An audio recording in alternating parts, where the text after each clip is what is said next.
Welcome to Theater Corner. I'm your host, Michael Taylor.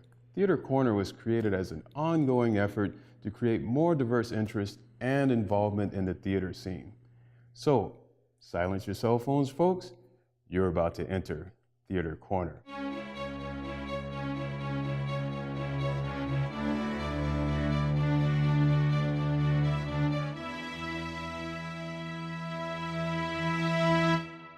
Why has Theater Corner traveled all the way up to San Francisco, California?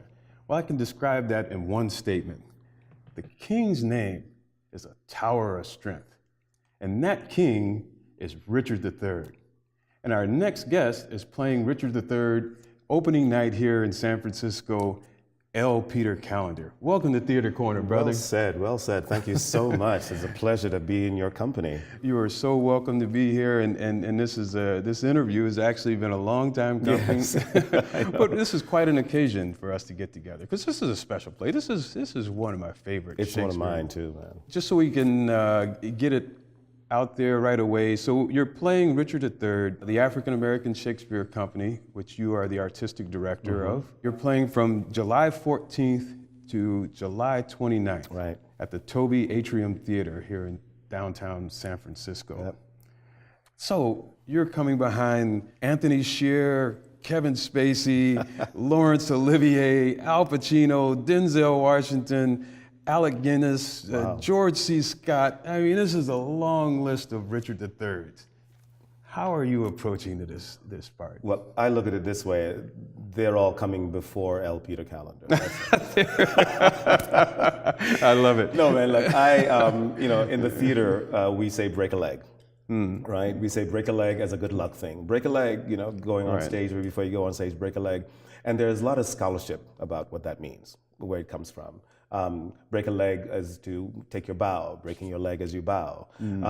But the best thing, the best example I've heard of break a leg was the word legend, L-E-G, right? Legend, L-E-G-E-N-D. And break a legend, right? Meaning be better than the people who played it before you. I see. And that motivates me as an actor. So you mentioned these austere names, actors whom I've loved and followed over the years. I actually saw the Kevin Spacey production. I've seen a number of others. I saw Olivier's production. So it's always a challenge, and it's always a motivation for me, and I guess any other actor doing Shakespeare. There are only 36 of his plays over 400 years, so we all do them.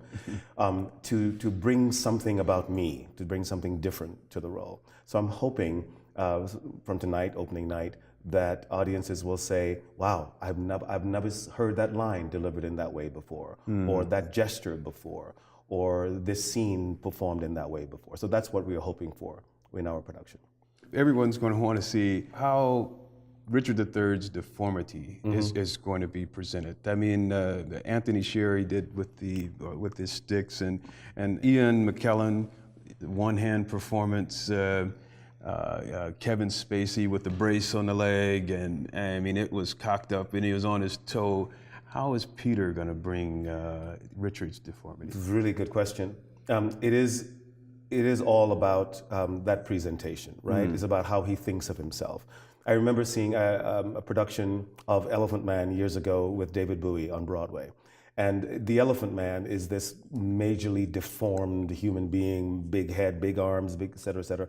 And David Bowie is a beautiful specimen of a human being. And it was placed in the audience's mind to see all of his deformities. And David Bowie just stood on stage with all of his beauty and splendor.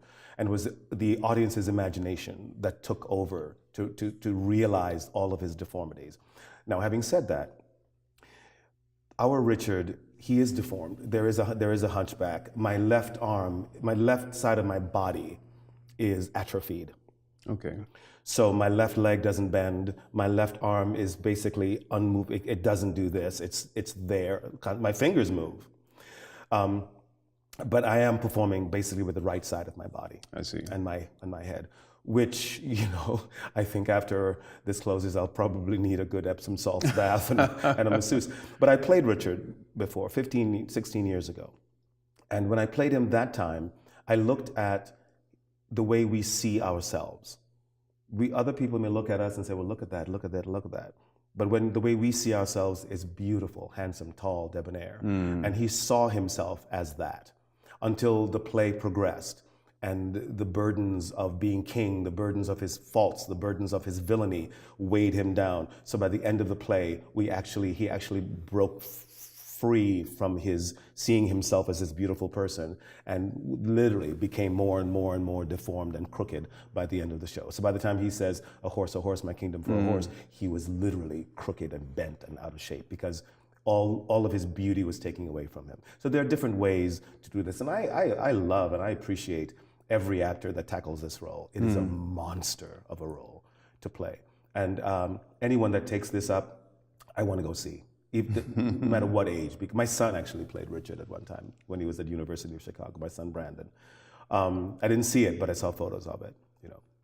So it all depends on the style, the director, the actor, him or herself. Nowadays, some dear friends of mine, female friends of mine that played Richard, Lisa Volpe and so on. So it's just a matter of how the conceptualization of the play is perceived by the director and the actor playing Richard. And how do you deal with such a demanding role? I mean, this is not only physically, but emotionally demanding. It becomes a part of you, Michael. It does, man. I am, every rehearsal, I try to put myself in a place that is not judging myself because we are doing live theater. And sometimes a word may be dropped, a line, but I've become so entranced in this man's psyche, in what Shakespeare has given him. And I have to enjoy my villainy, his villainy. You know, I've got to enjoy it. I've got to savor it. I've got to look at the audience and say, this is what I'm doing. This is what I'm doing. And I want you guys to follow me. And I want you to aid me in what I'm doing. And we're going to have a lot of fun doing it. Watch. You know? And I think the audience is like, ooh, wow, thanks. Little old us, you know? And so I think even in politics, in today's politics, you find that there are leaders who have a certain constituents that they talk to personally. That is people that will vote for them no matter what they do. Right. I could walk down Fifth Avenue and shoot somebody and still get the same amount of votes, right? Where have you heard that, right? Yeah. So there are people that will certainly again vote for that person who actually committed that crime, as he, you know. So that's Richard. Until they realize, oh my gosh, we just can't do this anymore. So as an actor, I've got to embrace that. I can't make excuses for him. I can't be melancholy about it. I've got to dive in the deep end and swim heartily. Because I can't play him halfway. Right. So I've got to get you guys to say, "Ooh, I want to get on that. I want to follow him. I won't get in trouble if I do. I just want to watch how he does it." And I think that's the secret. And as long as I get them at the very beginning, I'm good. Richard III is what my friend Shay would call a hot mess. Yes, yeah. But what I find interesting is the natural tendency to see someone perhaps with a deformity is to show pity, to feel pity for them. But Richard himself, and I'll paraphrase it, but he says, "Why should anyone pity me? I don't even pity myself. I myself find in myself no pity to myself." Yeah. Right. And there are some really strong, terrifying parallels between him and 45 that comes up consistently through this play, actually. Oh, many. There are so many. I say some lines in this play, brother, that I think are spoken behind closed doors amongst the followers of our current administration, the leader of our current administration. I mean, I say a line, ere you were queen, I and your husband king, I was a pack horse in his great affairs, a weeder out of his proud adversaries, a liberal rewarder of his friends. To royalize his blood, I shed mine own. I mean, what numbers of players then and now who have been fired or who are still there or who will be fired could possibly be saying those lines? You know, before he was king, I helped him. Now look what he's done to me, right? He says things like, either be patient and entreat me fair, or I will do such and such and such and such and such. Talking about I'm not being treated fairly. Right. Where did we right, hear that? Right. So there are so many of those parallels today. And I think with many Shakespeare plays, I don't think you could, the writer, the time that Shakespeare wrote these plays, it is so poignant. I cannot do a Shakespeare play today that I find does not reach into our political realm, our emotional realm, our economical realm. There's so many parallels throughout Shakespeare that we cannot do a Shakespeare. I'm doing Othello in a year. My gosh, black man falling in love and marrying a young white girl. Dare he barbecue in Lake Merritt? Right. It's like how we are doing things in today that Shakespeare wrote about so many years ago, and it's still so poignant. That actually answers a bit of my one question that I had is why Shakespeare? You've done over 27 Shakespearean performances. Why Shakespeare? And the fact that it's so relevant is one reason. That's one reason, of course. And I was trained at Performing Arts High School at the Juilliard School. I studied in London. I studied with some of the best speech and text teachers and voice teachers and diction teachers around the world. I've traveled a lot. I love language. I was born in the West Indies. I'm well read in the historical plays, in the classics. I love the classics. And there's something about this man's writing that moves me, that I find, and I don't know where it is, it's a blessing, thank you, that I understand, that I get it. It fits in my mouth, it fits in my body, it fits in my heart. I understand it, I don't fear it. And Shakespeare, no matter which of his plays, no matter which of his characters, you play and you always find a bit of yourself in it.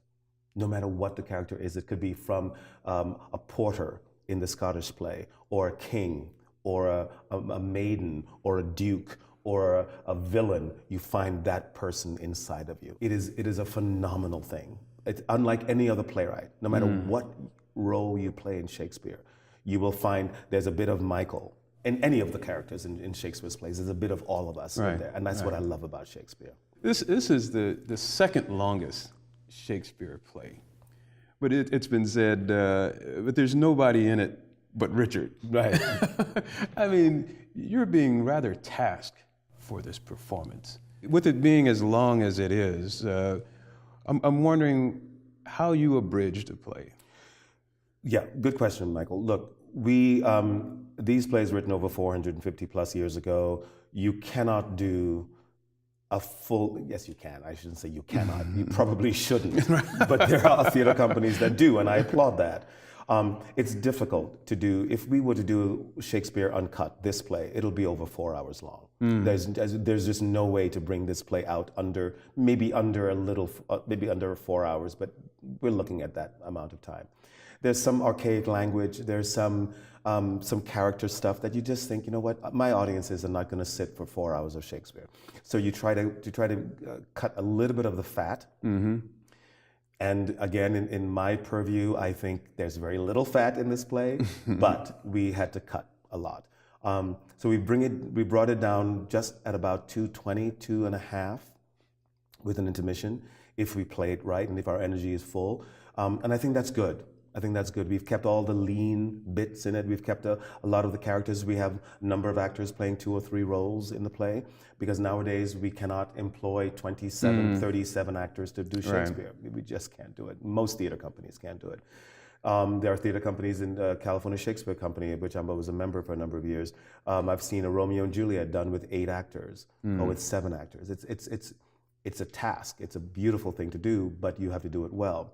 So with this play, we have brought it down to 2.5. We've trimmed it a lot. We have made it, and it's not just about Richard, although Richard is a catalyst. Richard stirs things up, you know, and he is the one that he's the marionette throughout this entire play. And so without Richard, there would be no play. There would be no conflict. So he makes sure that he keeps an eye on everybody, on everything, making sure that they're doing exactly what he's doing, what he wants. And when they don't, he gives a little nudge, and then he watches to see what happens. It's kind of fun. in abridging this play, did you cut any characters out? Yes, we did. Lots of messengers have been conflated. Yeah, there are a number of characters. I think there are 36 characters in this play. Wow. So we've conflated a lot of the messengers that come in, the people that come in that to say, my lord, this battle is happening. My lord, this person has left the camp. My lord, this person has sent a message. We've conflated that down to one character, maybe two. So yes, but the ladies are very powerful in this play. Lady Anne is certainly strong. Margaret, we have Margaret, and I've seen a lot of Shakespeare's Richard III's done without Margaret. We've got Belly Sullivan, who's doing a wonderful job as Margaret. We certainly have Elizabeth and the Duchess. So we have four very strong women. But in this cast, what Kirsten Brandt, my dear friend and colleague and director of this play, we wanted 6 women and 6 men. So it's a balanced cast. We have Leontine Mbele-Mbong, who is playing my brother Clarence, and she's also playing Buckingham. We've had to change some of the gender listings in the play from him to her, from he to she, and things like that. But I think we've got a very strong cast, delivering the lines with beauty and aplomb and doing their best. Some of them, this is their second, third Shakespeare play. Maybe some of them, this is their first. So we've got a strong cast. We've got a strong director. Beautiful presentation of this play, and I think it's going to be quite enjoyable for all our audiences. I'm really looking forward to it. And talk about Shakespearean plays and art in real life. You've got these strong female characters, and at the same time, I think it was even this week that the London Breed was inaugurated as mayor of San Francisco, and you have Maxine Waters and Keisha Bottoms and the mayor of Atlanta. Harris. Yes, I love it when you could see these parallels between Shakespearean plays and what's going on. Absolutely. That's so insightful, Michael. It is. We are living in a time now where so many powerful women are showing their wares, and so many powerful women are coming up and joining the current power that's already part of our country's leadership, locally and nationally, and certainly internationally. And Shakespeare's plays and Shakespeare's characters are no different. You have the Margaret, who has been wronged and who will not go away. She will not go away. She's been cursed, she's been banished, and yet she's back to say, you know what?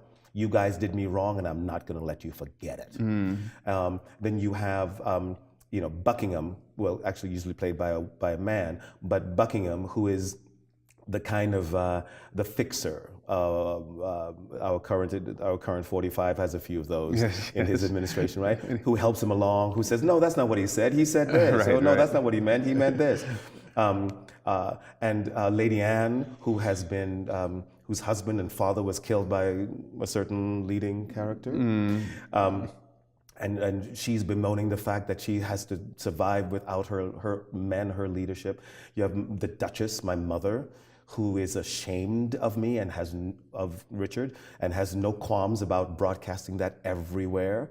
And these women are very strong in our production, certainly in Shakespeare's production. But again, in the Scottish play, you've got Lady M. Yes. In Twelfth Night, you've got Maria, you've got Olivia. It's just you've got Viola.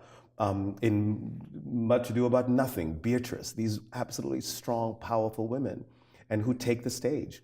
And so the parallels to our current life and Shakespeare's works. This is why I love the plays. This is why we do them. This is why the African American Shakespeare Company is here, to allow actors of color to play these roles. Because when I was coming up in New York, there were reviewers and some teachers who actually said black actors should never do Shakespeare. We don't have the technique. We don't have the wherewithal. We can't speak those words. And one of the reasons why I'm here today, working with Sherry Young and working with the African American Shakespeare Company, is to dispel that, to let everyone know that we are absolutely and powerfully capable of doing anything, certainly Shakespeare. And having done over 26 of his plays myself, and acted and directed a few, I'm here with Sherry Young and the African American Shakespeare Company to say, we're here and we're not going anywhere. And speaking of the African American Shakespeare Company, as your artistic director of, it's even in your mission statement to open the realm of classic theater to diverse audience and to provide the opportunity and place for actors of color to hone their skills and talent in mastering some of the world's greatest classical roles. It just gives me chills. You read that so well, brother. Thank you. It sounds good, doesn't it? Oh, it's yes. great, and that's what we're doing. Yes. Oh, yes. I just got chills. That's good. But I think we should also recognize that if we're talking about classical pieces, we have to recognize that August Wilson pieces, this is American classics as well. Great, absolutely. And you guys do perform, you have performed and you still perform August Wilson plays. We have. Interestingly enough, the parallel between August Wilson and Shakespeare, right? Shakespeare wrote 10 history plays. And there's the century cycle. August Wilson wrote 10 history plays. Right. So that's one of the first parallels. The second, of course, is the scope of his plays, of both these writers' plays. The characters, the unforgettable characters, the characters that actors covet. To play Bynum, to play Boy Willie, right. you know, right. you know, to play Headley. I've played Headley. These characters, we covet them. To play Othello, to play Richard III, to play Richard II, to play the Scotsman, the Scottish king. We all covet those roles. So the American classics that August Wilson, God rest his soul, has left us with, parallels so greatly the world classics that Shakespeare left us. And we are very blessed as actors. Now, the parallel of August Wilson and Shakespeare and African American Shakespeare Company, to be able to do that play, those plays of August Wilson, parallel them with Shakespeare, and in between that, doing Tennessee Williams, doing Arthur Miller, doing Noel Coward, right? And letting the audiences know that all those classics, all those plays, can be done by whomever wishes to do them and do them well. I remember we did Cat on a Hot Tin Roof here. It was my second season here. And a woman, I shared this quick story with you, a woman came up to me afterwards, having seen Cat on a Hot Tin Roof in London with a black cast, having seen it on Broadway with a black cast, our dear friend Anika Noni Rose in that production. And then having seen this production here in this theater with a black cast, she came up to me afterwards in the hallway. She says, I really enjoyed this production. I said, well, thank you very much. She said, it's interesting. Can this play be done with a white cast? And I said, I don't know. Maybe someone should try it someday. Right. But look, I look at it this way. These stories are our stories. They're American stories. They're family stories. Right. And they should and could be done with any number of ethnicities in the lead role. And what we do here is we say, absolutely, and we'll do them. We're going to do these plays. We're going to do them well. We're going to hire the best actors and artisans to build our sets, to write our programming, and to act on stage. And with Sherry's leadership, with my leadership, we're going to do them the best in our ability to make sure that the audiences see themselves in these classic plays. So Richard III, there's some classic lines in there. Oh, yes. What are some of the lines that people have probably heard before, but didn't necessarily know it comes from Richard III?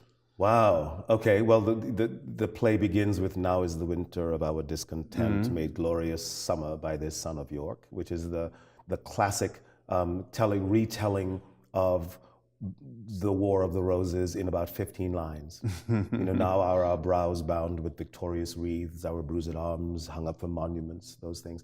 A horse, my kingdom for a horse, certainly. Have done thy charms, thou hateful withered hag, that Richard says to Margaret. Set down your honorable load, if honor may be shrouded in a hearse. That Anne speaks about her father-in-law.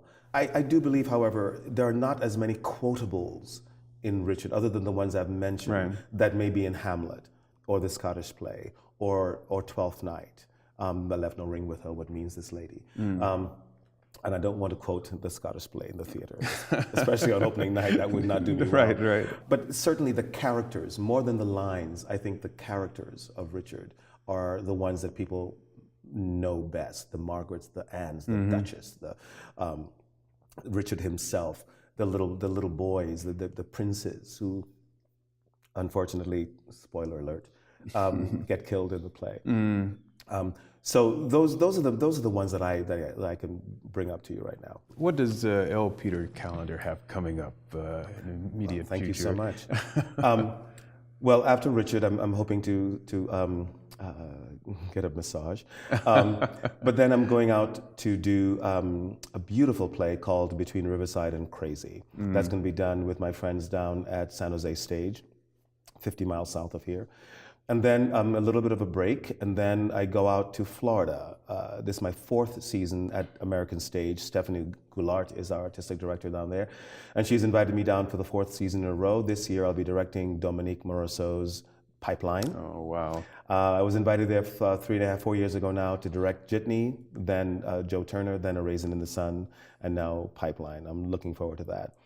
Soon after that, I'm coming back here at African American Shakespeare Company to direct Black Eagles by Leslie Lee, based on the Tuskegee Airmen. I was in the original cast of that 150 years ago at Manhattan Theater Club in New York. And then we'll be performing the Scottish play, also at the Toby Atrium here in San Francisco. And whether I direct that or play him, I'm not sure yet. I'll leave that as a surprise to our audiences. Very nice. And before we close, I like, whenever I get to theater OG, if you will, Man. Wow. Yeah. to sit in this seat, since we have so many up-and-coming actors out there watching Theater Corner, what type of advice would you have for those young actors? Thank you, man. Look, you said earlier, why Shakespeare, right? Polonius in Hamlet has a line that says, "To thine own self be true." Also in Hamlet, Hamlet has the wonderful speech, "Speak the speech, I pray you, as I pronounce it to you, trippingly on the tongue. But if you mouth it, as many of your players do, I had as lief the town crier spoke my lines. No, do not saw the air too much with your hands thus, but use all gently. For in the very torrent tempest of you may beget a nature that may give it." Shakespeare is telling us how to act. He's telling us how to say his lines. He's telling us not only how to say his words, but he's telling us how to speak on stage. Not too many gestures, speak clearly. So as a young actor coming up, I would always say study hard, work hard. Mediocrity does not exist in theater. My favorite quote is, "Perfection is unattainable, but if you chase perfection, you might catch excellence." That's Vince Lombardi. And that's a quote that I live by every day. Always, always chase excellence in theater, because that's all we have. We have our reputation in theater. Work hard, always be on time, always be prepared, right? Your reputation is all you have in this business. Work hard to maintain that. Your body is your instrument. If you are a musician, if you are a violinist, where do you keep your violin? Do you keep it in the glove compartment of your car? Right. No, you keep it in a case. It's got a little soft cover on it. It's got a zipper. It's got a clip, right? If you have a flute, you don't keep it in your back pocket, right? You keep it in a case. Your body is your instrument. Encase it, protect it. Make sure that you do well, that you speak well, that you don't put anything in your body that can harm your body, because this is your instrument. Your teeth, your mouth, your face, your arms, your legs, your everything, your breath. Your breath is your inspiration. Be inspired by it and use it, so that when you get on stage, there's nothing in your way, so that you're open to receive everything that your fellow actors give you, your director gives you, the playwright gives you, and certainly those people sitting in those red seats give you, right? Because you have to be ready and open. Tonight is opening night, Richard III. It's at the Toby Atrium, 401 Van Ness here in San Francisco, 4th floor. Okay, and that's running from July 14th to July 29th. Short run, but it's worth it. But it's muscular, it's muscular, meaty. Absolutely, man. It's wordy and it's fabulous, and it's full of sound and fury. It's just amazing. Yes. All right. And so you mentioned excellence. You need Black excellence, and I really appreciate you, brother. I appreciate you, man. Thank you so much for this. Thank you for coming by. My pleasure. Thank you, viewers, for tuning in to another episode of Theater Corner, and we'll see you next time.